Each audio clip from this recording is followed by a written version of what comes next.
Assalamualaikum warahmatullahi wabarakatuh. Saya dari kelas manajemen B sore ya akan mendeskripsikan ya apa sih arti sebuah public speaking dan apa sih arti 3V itu. Nanti saya akan membacakannya dan mendefinisikannya. Ya, jadi di sini perkenalkan, nama saya Sandesya Hanif Atmamustra, NIM 171010230, Prodi Ekonomi Manajemen. Di sini saya akan sedikit berbicara yaitu tentang arti public speaking. Public speaking yaitu merupakan suatu ilmu di mana ilmu itu digunakan sebagai sebuah cara atau penyampaian. Ya, jadi itu bagaimana cara kita penyampaiannya terhadap orang umum gitu, bagaimana kita gaya berbicaranya, bagaimana kita penyampaian intonasi, bagaimana kita dengan logat bahasa tubuh dan lain-lain gitu, terutama dalam menyampaikan sebuah perkataan gitu ya, pada intinya gitu. Kita harus juga bisa menguasai bahan apa yang harus kita bicarakan di depan umum nanti gitu. Definisi public speaking sendiri yaitu ada dalam penyampaian pesan kepada publik bukan hanya kata, yaitu melainkan juga dengan bahasa tubuh, suara, intonasi, dan gambar. Gitu ya.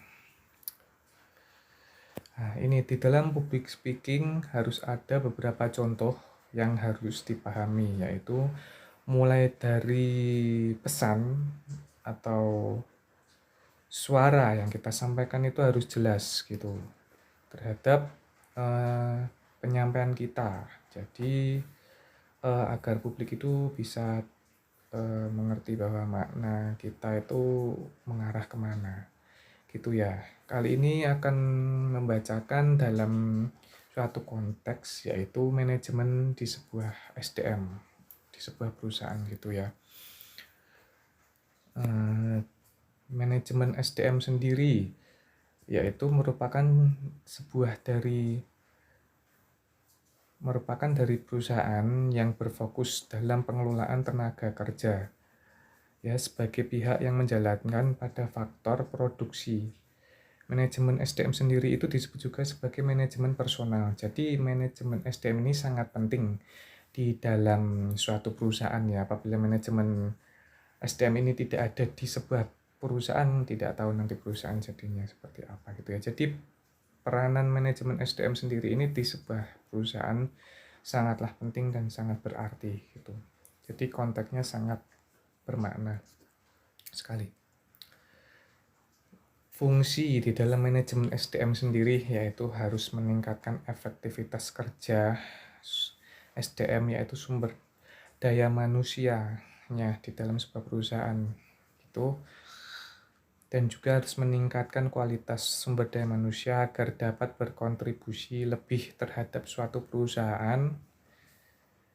Kan selanjutnya menyusun aturan kerja yang dapat menciptakan sistem kerja yang produktif dan efektif serta dapat menjaga kedisiplinan ya di dalam sebuah melakukan pekerjaan. Selanjutnya melaraskan tujuan individu demi mencapai tujuan bersama, yakni tujuan perusahaan. Jadi ini sangat penting sekali ya teman-teman, perannya fungsi manajemen SDM ini di dalam sebuah perusahaan gitu. Selanjutnya membantu kerja manajer fungsional dan manajer lini di dalam mengelola sebuah SDM. Nah, ini merupakan contoh tugas dari manajemen SDM sendiri, yaitu merencanakan SDM, manajemen SDM, dan menganalisa kebutuhan SDM untuk memastikan jumlah tenaga kerja itu sesuai dengan keperluan yang ada atau tidak gitu ya.